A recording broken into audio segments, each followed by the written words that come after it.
Hello and welcome, everyone. Welcome to Overcoming Illness. I almost said wellness. If you don't know me, I am Paula Denoncourt. I'm a holistic health coach, founder and CEO of Enrich Your Health. I myself suffered from multiple food allergies. Oddly enough, autoimmune and Lyme disease has also fallen into my lap. So I've decided to start this show called Overcoming Illness, and I'm very thankful for Elevation TV Network for having me and allowing me to use this platform. We've had some amazing guests, and we have a really amazing guest tonight, which I'll tell you about shortly. But just to tell you a little bit about me, like I said, I've overcome multiple food allergies. I'm a lot better now. I do one-on-one coaching, group coaching, speaking engagements, and now my own TV show. And we are looking for more guests. September's wide open, and I am going to be looking for sponsors as well. I also am looking for people to partner with. I do customized recipes, and I have digital recipe books and ebooks that are helpful for people with autoimmune or food allergies.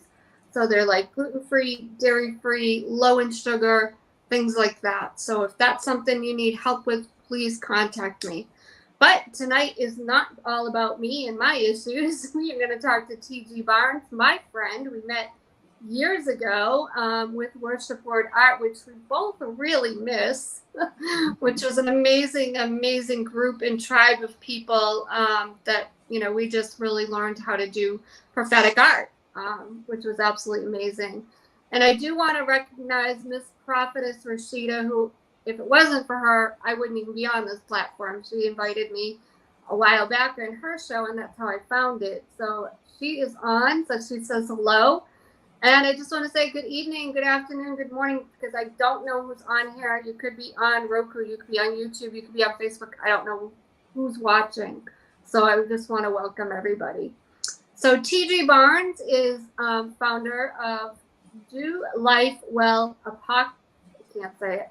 Apothecary, which in other words is similar to my line of work. She's a well-preneur, and she teaches people holistic wellness. We'll put it that way, and I'll let her go a little deeper into that. So let me tell you a little bit about TG, and I want to thank her for being here tonight. TG wears many mantles, but her most important work is a wife to her husband and homeschool mom of 2 boys. She holds degrees in liberal arts, communication studies, and marriage and family therapy, and a plethora of coursework in nutrition and health and wellness. She considers herself a well-preneur, as I said earlier, as most aspects of her work is centered around physical, mental, and spiritual wellness. Her own wellness journey, including her work in ministry as founder and co-leader of Soul Diagnostic, LLC, a prophetic teaching, spiritual growth, and development ministry. Her Do Life Well slogan became a brand that includes consultant work, coaching, an herbal product apothecary, and a bulk foods preparedness club, which just sounds amazing in itself. She is a mentor and counselor to families of children with special healthcare needs, where she provides resources and biblically based spiritual family development. She will soon add author to her portfolio with her upcoming book, The Family Altar in Times of Crisis, Transition, and Blessing, stated for release in November. So that's exciting. So welcome, TJ, and thank you so much for being on. So let's just start by you telling a little bit about yourself, your background, where you grew up. Just tell us a little bit about yourself, and then we'll go into some of the questions. Okay, well, as you said, I am a wife, a mother of 2 boys, and we do homeschool. Mm-hmm. I've been homeschooling them all of their life. So this has become a lifestyle for us. And I served in youth and family development for many years and transitioned from that into self-employment with my wellness company, where I did a lot of coaching and consulting, not only with individuals, but also with companies who were trying to build a wellness culture within their company. So that is my passion. wellness from a physical, natural, spiritual perspective. Mm-hmm. That's what I do.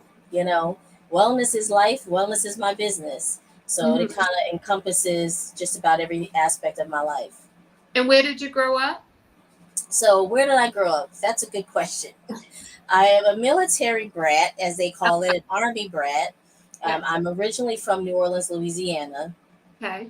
and I lived there for most of my formidable years growing up, being raised by my grandparents until I was adopted. And then I was traveling with my mom and dad while my father was in the military. He retired, retired major in the military.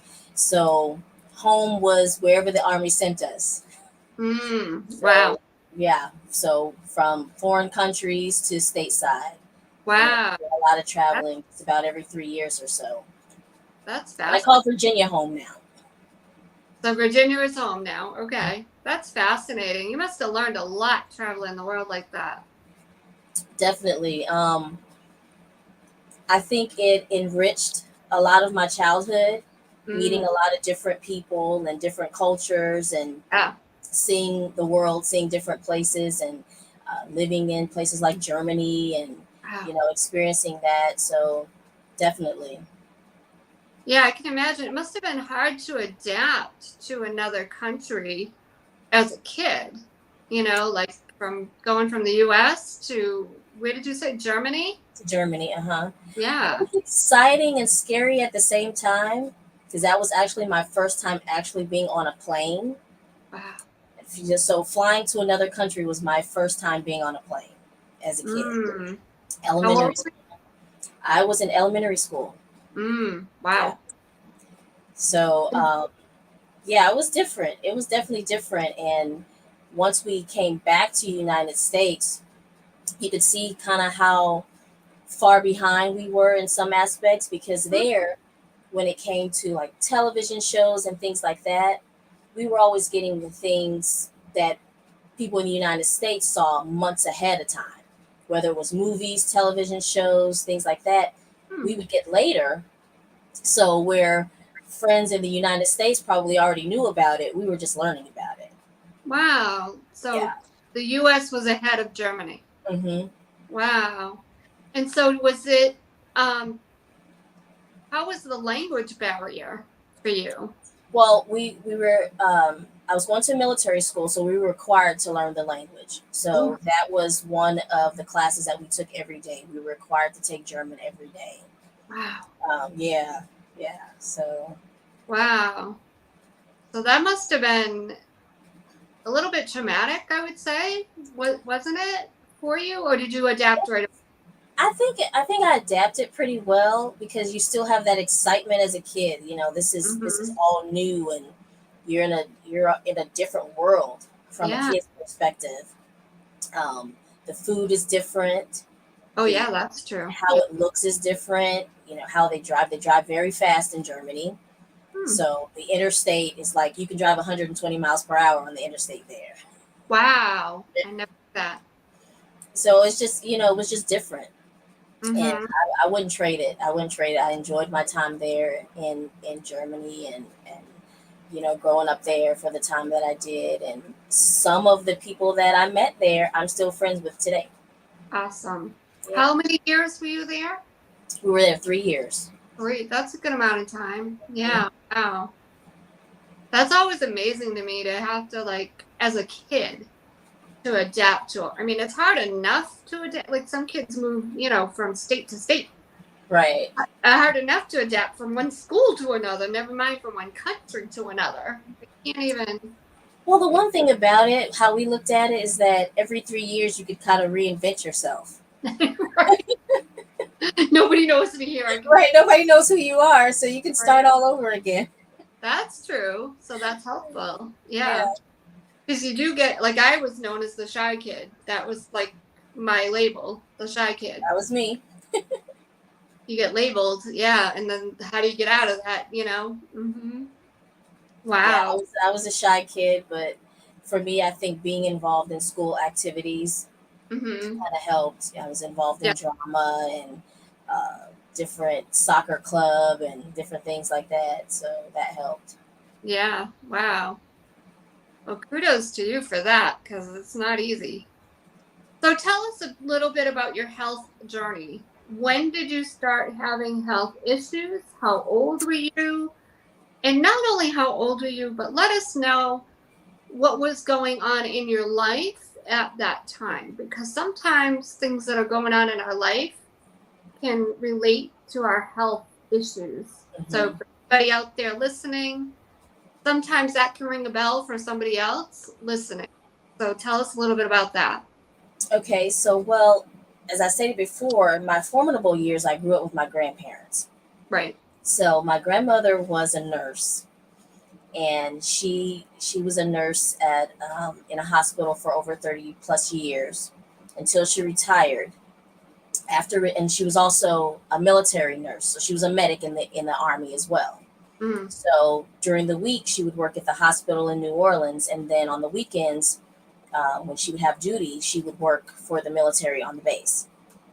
And after she retired, she then went on to private duty nursing for families who had family members that were terminally ill. So she would do private duty nursing in their home for them. Mm-hmm. So growing up, I always ravished her bookshelf, her nursing books, Wow. anatomy and physiology. You know, I was looking through the books and looking at the body parts and just being curious about those things. I always kind of had an interest in it. Never really thought about that being part of a career or anything like that. I used to always say, I want to be a nurse like my grandma, but she would say, no, you can be a doctor. And so yeah, so I would read her books and things like that. It wasn't until probably, I would say, mid elementary school, I Mm-hmm. started experiencing lots of allergies, eczema, things like that. And by this time, I had left my grandparents' home in New Orleans and was then traveling with my parents once I became adopted. So, um, and as you said before, that sometimes there's a connection, there's a link to transition within your Mm-hmm. life. I had Right. never been outside of New Orleans, had always been there. So once we Mm-hmm. moved, um, early elementary, I started experiencing some health issues. So the first thing that I remember was, of course, the eczema. I would have patches on my arms and my legs and things like that, really itchy, really bad. Doctors would prescribe different types of creams and different things like that, and have to use certain special soaps, and just they just kind of threw everything at it, steroids, those kinds of things. And then I remember one day, my hair just started falling out. Oof. Now I was still in elementary school, so I had very long, thick hair. My mom would braid my hair, or I'd wear big ponytails with ribbons and things like that. She always put a lot of ribbons and stuff in my hair, but my hair started falling out, Hmm. and she couldn't do the styles that she normally would do. And once my hair started to fall out, I started to get these oil like sores in my scalp. Oh, wow. So she took me to the doctor, and they do all kinds of blood work, and get samples and things like that from your scalp, but they could never really pinpoint one thing that it could be. So it was always told it was an allergy. Well, I didn't never heard of an allergy that would make your hair fall out, but you know Never know. stranger Yeah. things have happened. So my hair was falling out, and I remember uh, the day that I was going to have an appointment, I had to go and see a dermatologist. My teacher had pulled my mom to the side and said, "What's wrong with her hair? Her hair is normally really pretty all the time. What's wrong with her hair?" Because my mom couldn't do the styles that she normally would do. So, I had to, Mm-hmm. just kind of wrap the hair up, or, because it was hardly there. And I distinctly remember the teacher pulling my mom to the side and was like, "What's wrong with her hair?" Like, she wasn't used to seeing my hair that way, because it was always done with bows and just really pretty and everything. So my mom told her I was experiencing something, and the doctors were trying to figure it out. Well, they gave me all kinds of steroid medicines and creams and special shampoos that I had to wash my hair with, and it seemed to help. Like the sores and things started to go away. It took some time for my hair to grow back, but it seemed like I was getting better. So I didn't have that problem anymore. Mm-hmm. Fast forward, I am now in, I think, about getting close to the middle school age, going into middle school. I think at that time I was probably like sixth grade, so about 12 years old or so, 11, 12 years old.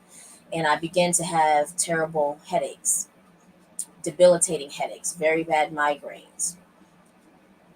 Rushed off to the doctor again. They prescribed me 800 milligram ibuprofen at Wow. 12 years old. Yeah, Yeah. pretty strong to be that young. And Right. I Right. was pretty Yeah. much taking that on a regular basis to Ooh. alleviate the headaches. And some days I would just have to fall asleep so that I wouldn't have a headache or I couldn't feel it. Mm. It was just easier for me just to fall asleep because the headaches were so bad, they would cause me to vomit. Oh wow. So I'm taking 800 milligram ibuprofen at 12 years old. That went on for a while. They would come and go. You know, periodically I would have the headaches. Periodically, I did get diagnosed with seasonal allergies. So any grass, weed, tree, leaf, whatever, cat, it would affect me. So I was very conscious of it and very conscious of what my triggers were when it Mm-hmm. came to those types of allergies and try to avoid those things. Even though I was an outdoor child, like growing up then, it's not like how kids are now. We spent a lot of time outdoors. We were very, very active. Right. So I spent a lot of time outdoors and always had to take medication to keep my allergies at bay, keep my histamine down, just keep the allergies at bay so I wouldn't have these attacks. As I got older, it seemed to get better. So by the time I would say I was in my 20s, I could manage it a little Yeah. bit more, manage the allergies a little bit better, and I knew what my triggers were. Well, it shifted. I started having stomach pains and problems holding down food, Mm. barely could hold down water. Um, I remember distinctly when it really hit was my freshman year of college. Most people, you go to college, they talk about the freshman 15. Yeah. Right. Everybody gains 15 pounds their freshman year because you're just eating a lot and you're just always on the go. That didn't happen to me. I was going the opposite direction. I was losing weight. So by the time I came home for the first time and my parents saw me, they were pretty much like, what is going on? Because I had dropped down to 98 pounds. I was Ooh. really, Wow. really, really skinny. Right. And I remember having a conversation with my dad, and he was like, it scared him. Like, what is going on? And I'm like, I don't know. I'm eating, but I don't feel like my body is taking the food in. I didn't feel full. Um, but I was eating. Wasn't gaining any weight. It was just going in the opposite direction. Every now and again would have these stomach pains and things like that, really, really bad headaches. Sometimes I couldn't hold food down. So he's like, okay, well, while you're here, you need to go to the doctor. You need to see what's going on. Went to the doctor, did all kinds of lab work, blood work. Everything's normal. Your labs are normal. Hmm. Okay, well, what does that mean? I'm still having this issue. Right. Yeah. I can't hold down food. I'm losing weight. Why am I losing weight? Well, you're not very tall for your age, so you're still kind of in that because I'm only 5 feet tall. Oh, yeah.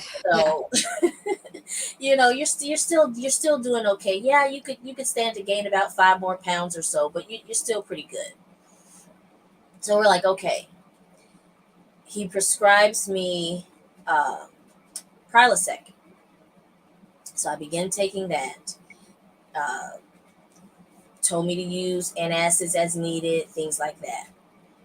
Got a little bit of relief for a while, but it was kind of like a yo-yo. up and down, up and down. Some days I would be fine, some days I wouldn't. By my mid 20s, I was really trying to find answers Mm. because I didn't feel like I had the energy that I should at that age, being that young. And I was still just having these issues periodically. Some days I would be fine. Some days it would hit me. I would go weeks, months and be fine. And then all of a sudden it would hit me again. So Mm. as I got older, I was doing research and I started going back to my roots, as they say, tapping back into some of the things I remember from my childhood living with my grandparents. And my grandmother being a nurse, but she also believed in herbal medicine. She also believed in natural medicine. So she had Mm. books and books and books on plants and different herbs and plants and how they're used for the body and what they're used for health. So she had those kinds of things, and I would read them when I Mm. was little, but you really don't appreciate that kind of stuff until you get older and you You have need to, you yeah, need it. you Yeah. need it. When you need it and you start to appreciate it and you go back to it because you're going to all these doctors and you're not really getting any answers. Yeah. So, you kind of go back to your roots and things like that. And even when we were young, my grandfather, we would get sick. He didn't use regular everyday medicine on us. He mixed up concoctions that we drank as kids that smelled Yeah. bad and taste bad and were strong, and you're like, oh, what is this? I don't want to drink this. But when you drank it, you felt better. Did it work for you? You Yeah. it worked for you. You felt good. My Mm. grandmother believed in castor oil. She she believed in cod liver oil and things like Good, that. good Taking those stuff. kinds of things. So we were, given those things as we were young. So I started exploring that again. I started looking back at that, and I'm like, maybe some of these things can help me. And I was searching for doctors who believed in it, and I couldn't find any. If I would bring it up to a doctor, they were like, "Oh, that's quackery. That's quack medicine. That stuff doesn't work. It's not real. You need to be careful with that." And I'm like, "But what you're doing for me isn't working. Right. Yeah. You know, it's Oh, it's not working. I need something else. It's not working." So it wasn't until I got married and had my first child, my oldest son, I ended up the last few months of my pregnancy having to go on bed rest. And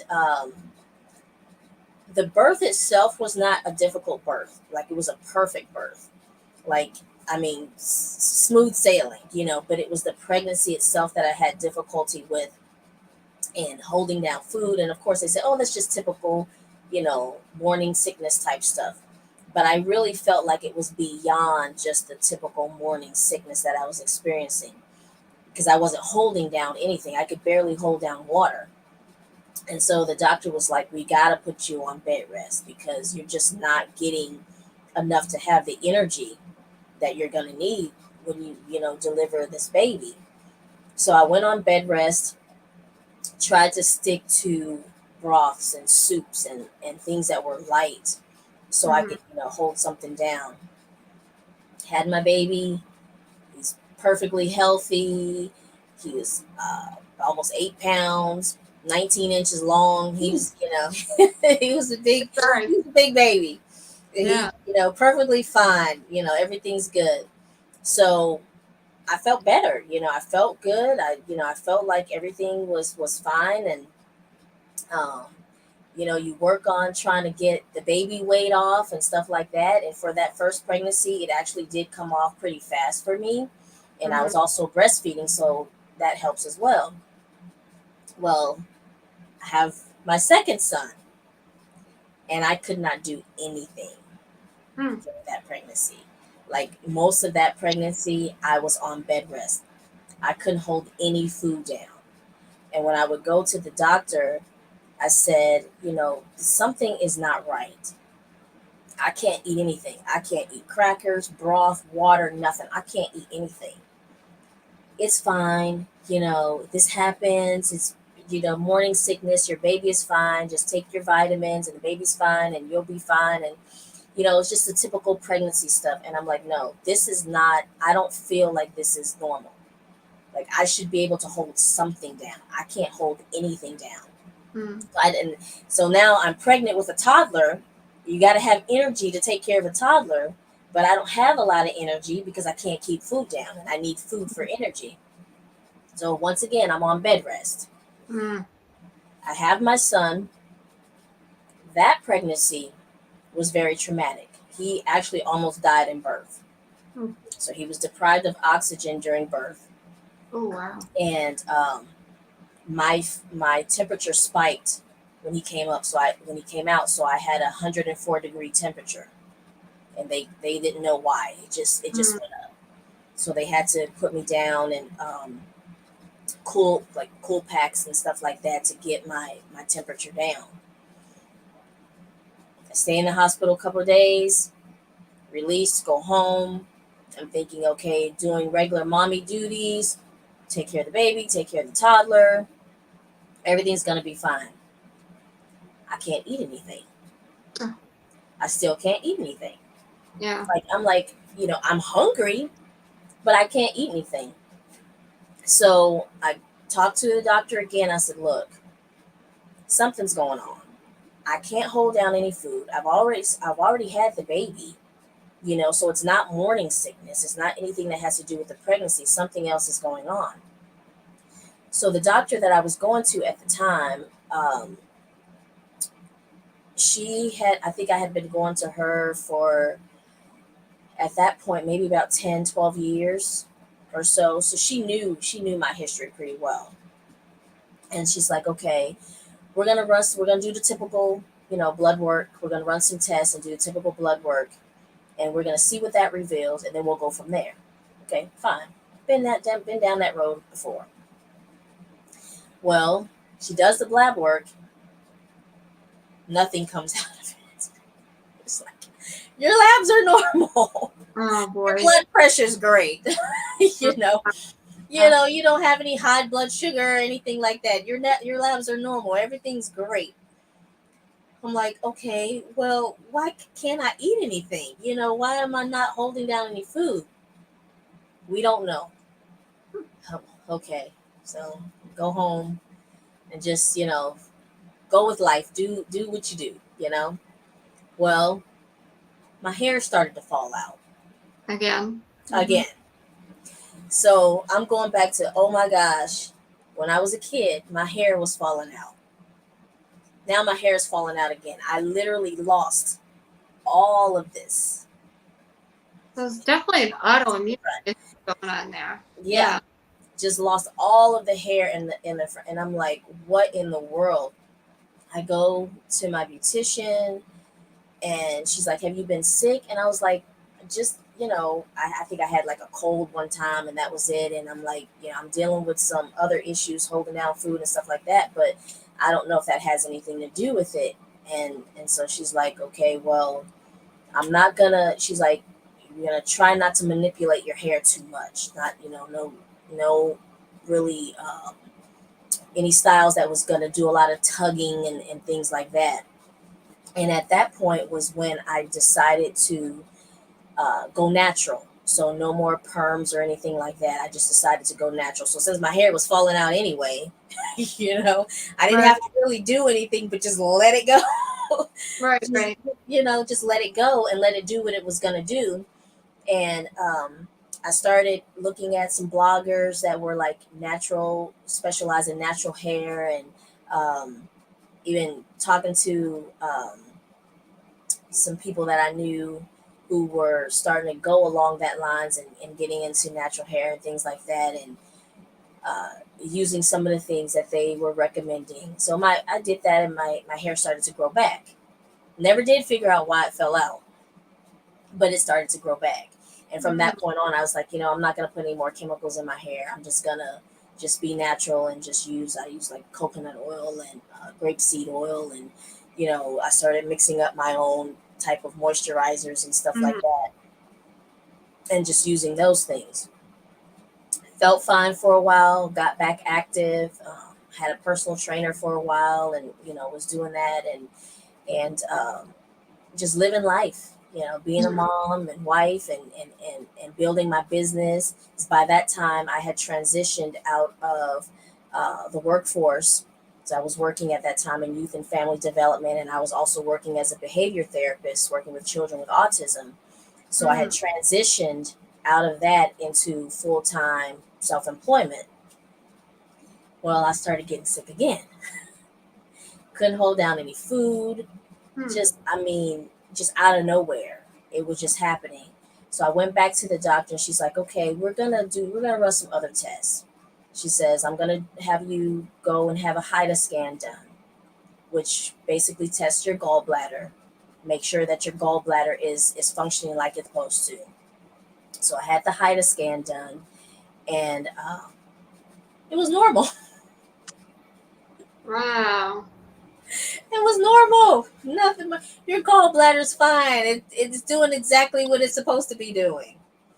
I'm like, okay, back to the drawing board. Where do we go from here? She's like, well, you do have the seasonal allergy thing, and we just got to get a handle on what's going on as far as digestively. So I'm going to send you to a gastroenterologist. I'm going to send you to an allergist. So I'm like, okay, let's do that. So I go to the allergist, and he tests me. He said, so what kind of reactions do you have when you eat food? I vomit. That's the reaction. He's like, well, can you pinpoint which foods it is? I'm like, everything. Everything I put in my mouth, it just comes right back up, even water. So he's like, okay, well, we're just going to do a complete panel, like the whole 9 yards. So they tested me for every food he possibly could test me for. And they did the skin test on the back. I don't know if you've had that, or if any one of your audience has had that. It's not easy. It's not easy at all. I had that as a child, I know. Yeah. Oh my goodness. I had it as a child. Yes, it is terrible. Well, I passed out. Oh no. I passed out during the test. And when they came and looked at everything, I had high level of allergic reaction to corn.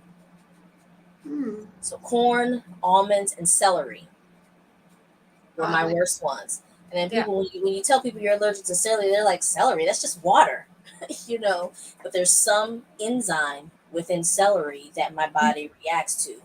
But the highest one was corn. It was corn byproducts, corn derivatives, anything with corn in it. So he's like, look, you're going to have to just eliminate corn out of your diet completely. That means food, that means products, anything that is a corn byproduct, lotions, soaps, shampoos, all of that stuff has corn in it. All of the food, especially in the United States, has corn in it, or some type of corn byproduct. Yeah.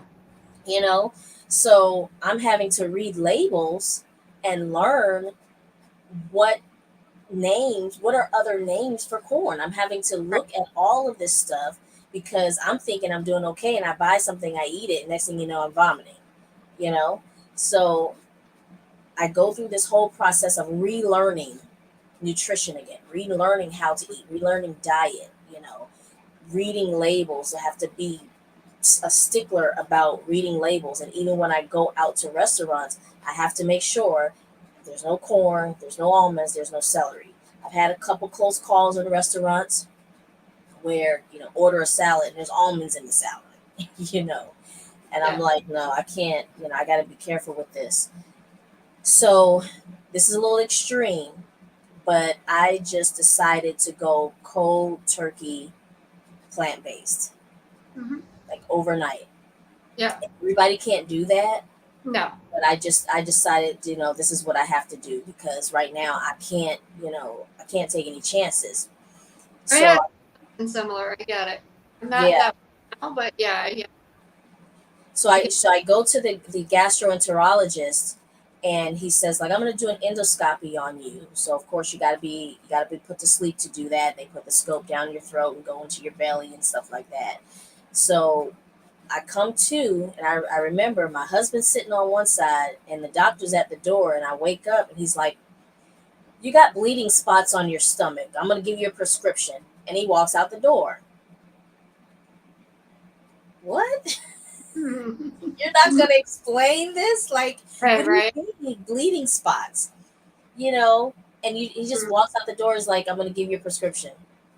So he gives me a prescription for this medication. I don't take it. I do some research on it, and I decided that the side effects just weren't worth it for me. I just didn't want to take the chance, especially being a young mom with small kids. I just didn't want to take the chance. So I was like, no, I can't take this. There's got to be something else. And why do I have these bleeding spots on my stomach? Like, you didn't explain this to me. What is this? Well, we don't know. He was like, but it seems that um, it may have come from some medications that you were taking. So I think about it, and I'm like, well, as a kid, I was on 800 milligrams of ibuprofen. That would have done it. Yeah. Yep. You know, you can tear up your stomach lining, Right. with that. That's a lot. So I kick all of that. I go pretty much cold turkey, no medications, and I'm still having issues.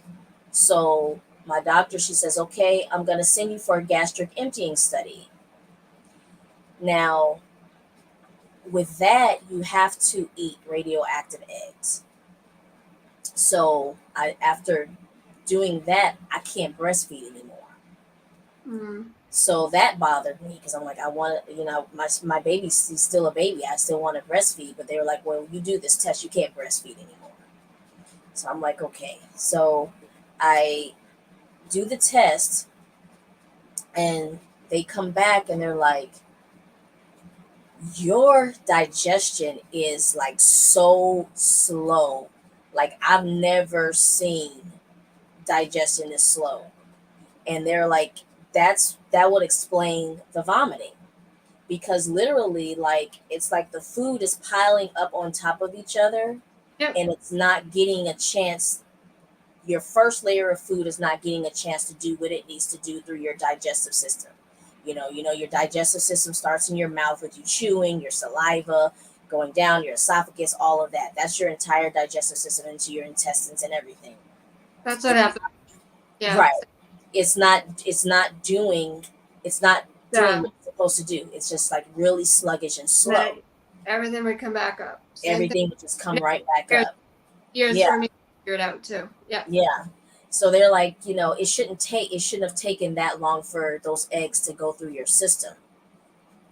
I'm like, what do I do? Right. What do you do about that? No one had any answers. So the only thing that they told me was to limit the amount of meat that I was eating, because it seemed to be worse when I would eat red meat.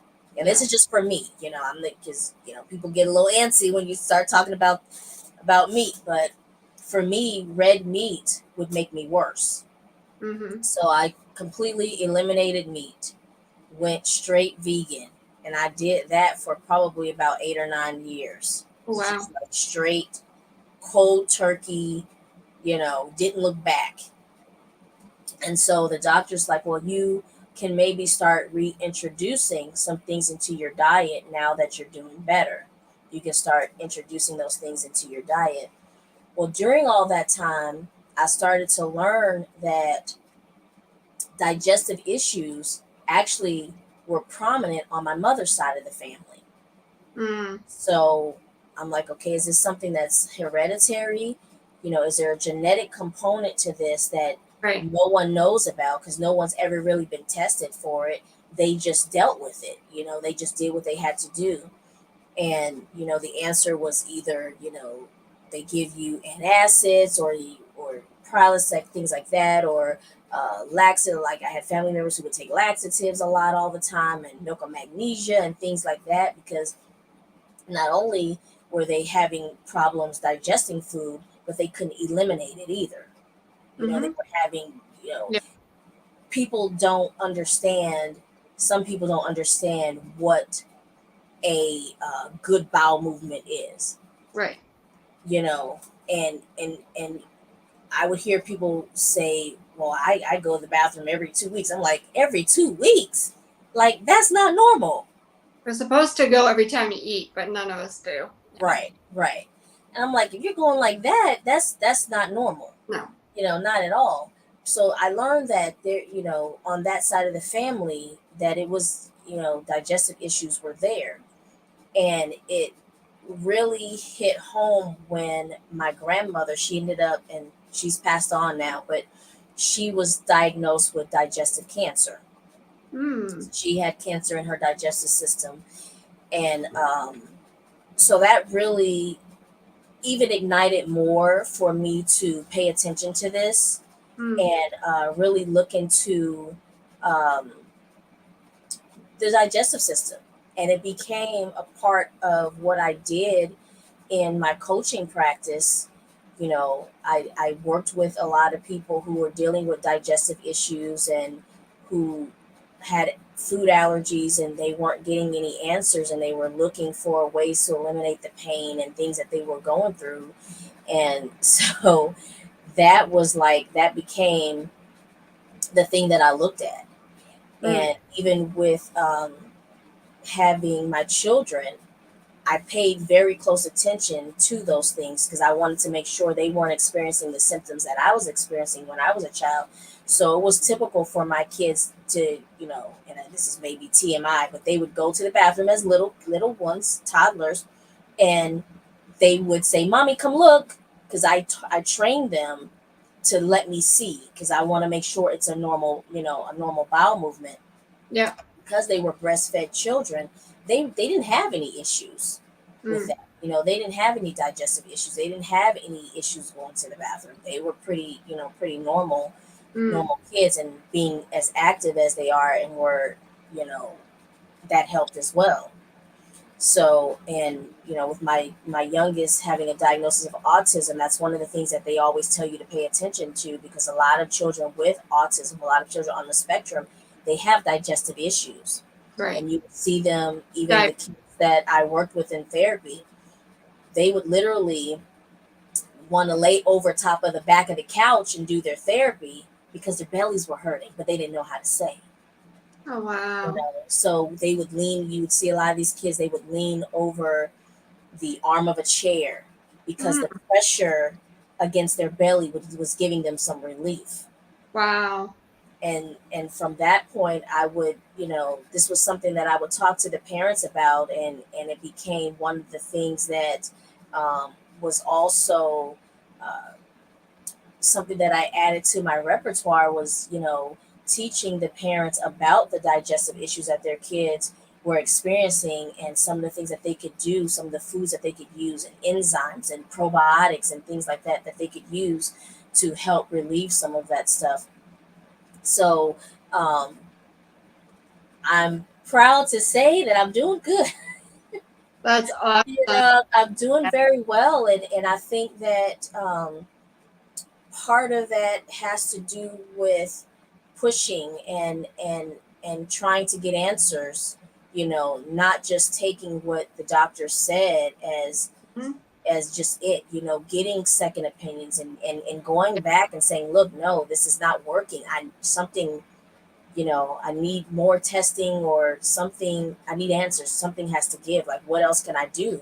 And then being okay with, if the doctor didn't have an answer, then I can, there's an alternative.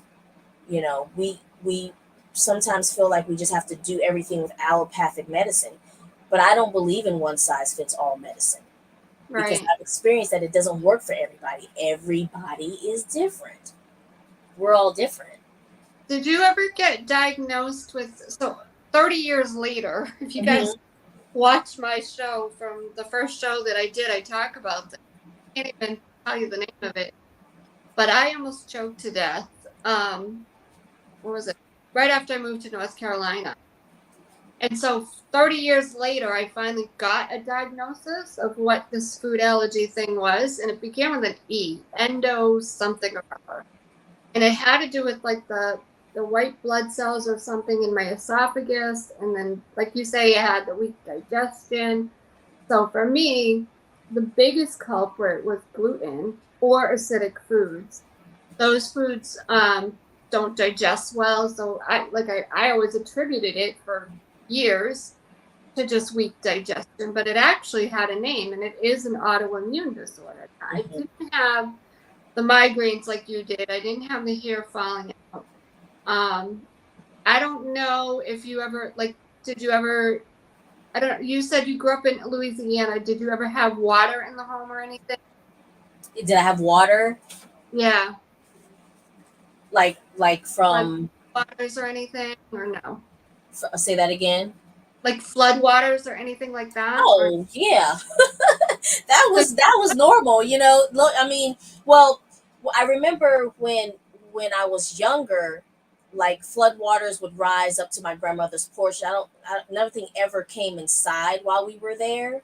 mm, Um, but it was normal for us to get a hurricane and a good rain, and the water would sit there, for days before it would recede. So that was, that's was what any we of it at home? Anywhere? Basement? inside of the home. No, Okay. nothing inside of the home.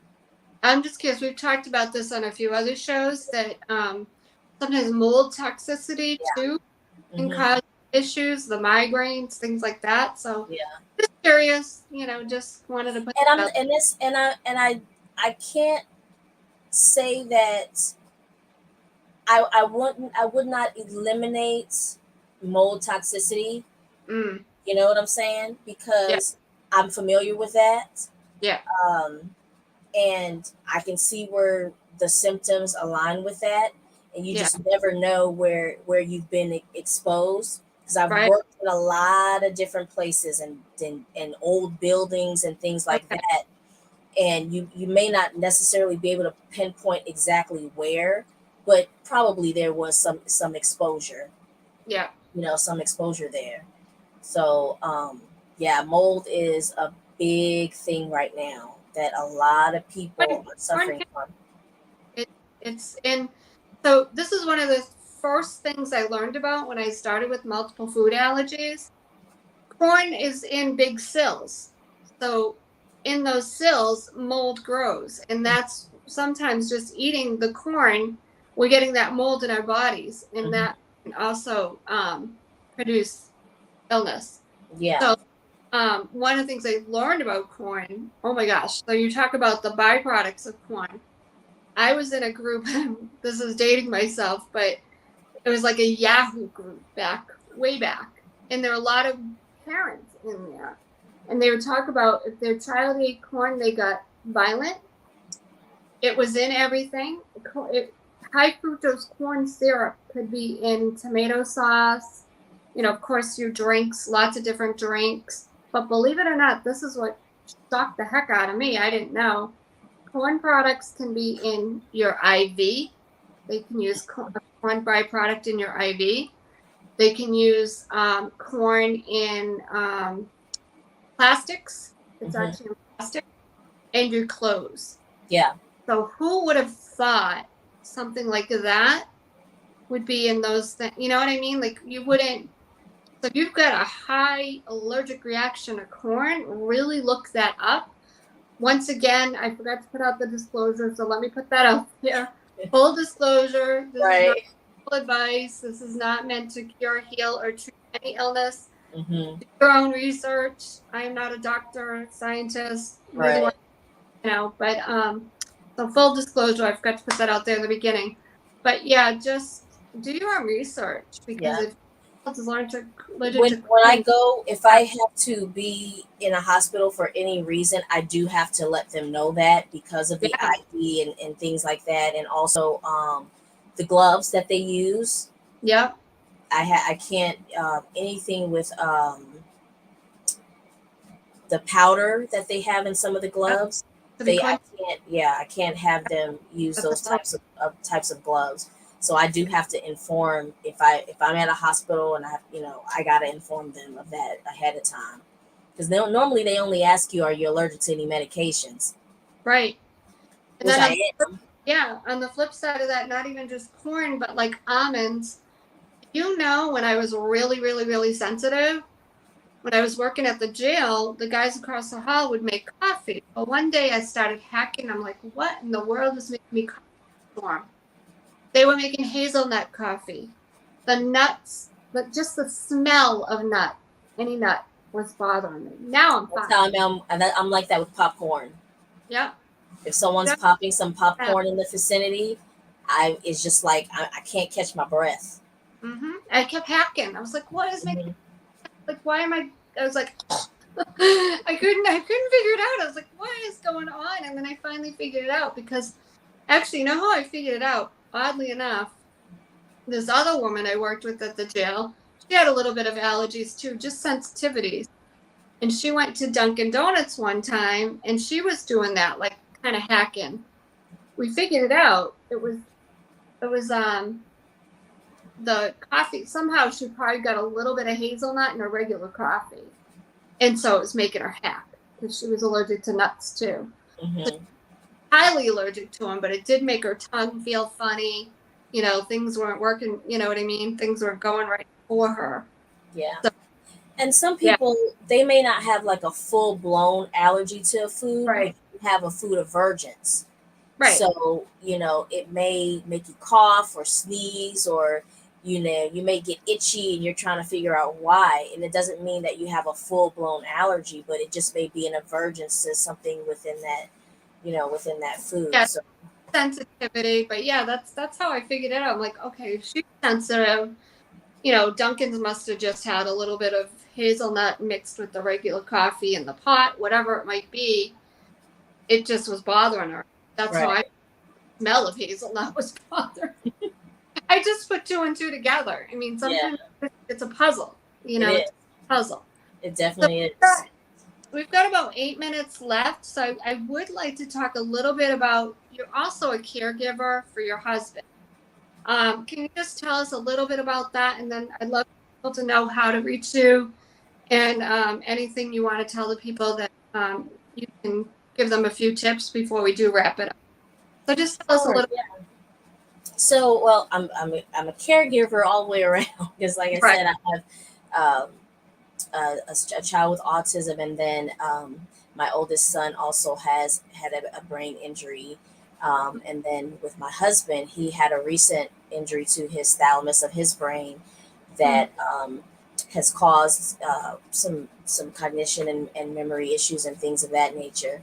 So, and then I'm also a caregiver to my elderly father, who I mean, we talked about this the last time we talked, that I had gone to uh, move him here to mm, Virginia from New Orleans. He's a yep. Vietnam veteran, so you know what goes with all of that, the Mm-hmm. PTSD and things like that. So, yeah, I'm a caregiver 4 times over. You've got a lot going on, and then you've got your own business. Yeah, I got the business and I homeschool. Mm, So, if I could give any tips to anyone who is a caregiver, get mm-hmm. your rest. Yeah. Make sure that you have a sacred space of your own. That even if you just, you can't, you're not necessarily taking a nap, but if you can just sit down in the quiet, and I have a space that I go to every morning because I typically will get up, depending on what's happened the night before. I'm up anywhere between 3 and 5 in the morning. So I use that time for, getting in my word, praying, and just preparing my mind and things for the tasks that I have for the day and things like that. So anyone out there that's a caregiver, make it a priority. I Mm, tell my family I can't afford to get sick because y'all need me. yeah. you Yeah. know so I got to take care of myself. I got to be active. I got to eat right. Mm-hmm. I got to maintain myself in order to take care of them and help them on their health journey until they get better Mm-hmm. or whatever. But that would be, I say, the first thing that I would recommend. Now, for those who are dealing with illness, any type of illness, and it really doesn't matter like with what it is, um, don't be afraid to advocate for yourself. Yeah. Don't be afraid to get a second opinion, a third opinion, fourth opinion if you need to. Don't be afraid of doing alternative testing. There's a Right. lot of tests out there that the typical allopathic doctor will not do. But if you can find a naturopath or a functional medicine doctor who can do some of these tests for you that aren't typically done in hospitals, get Right. it done because Yeah. it'll give you a lot more answers. I went through this with my children, you know, testing them for things that went on, and especially with my oldest when he was injured by a routine, I'll just say a routine medical procedure, because Mm-hmm. we know how the censoring is going on right now. Right. he we got outside testing because the doctors refused to do it, and once we got those answers, then they want Mm-hmm. to say, oh well, we could have, but no, you didn't. So Right. don't be afraid to advocate for yourself.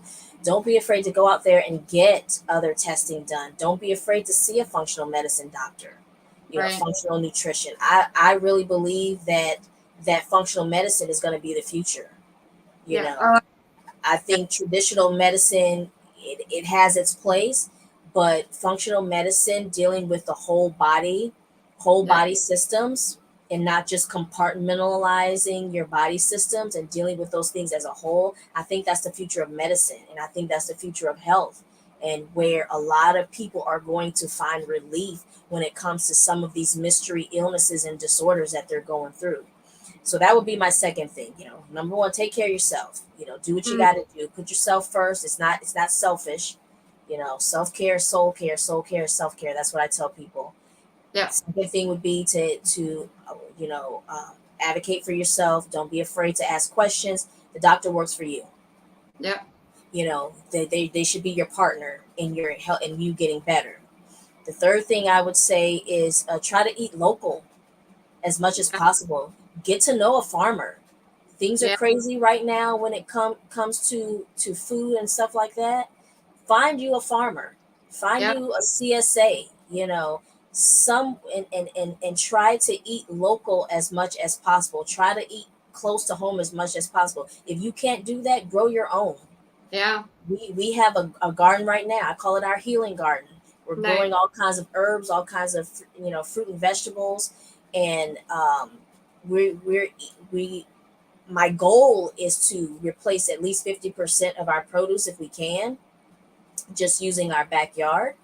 We've Nice. done pretty. We're not at 50%. We did pretty good this year. We had a you know, good production for us really going full scale into this thing. But even if you live in an apartment, you can grow something. You can grow things in pots. You can grow lemon trees in pots, tomatoes, Yeah. kale, all kinds of lettuce greens. You can grow those things in pots, in a window, on a balcony. Do something that is not only going to uh, alleviate your chances of getting exposed to chemicals, but it's cost effective.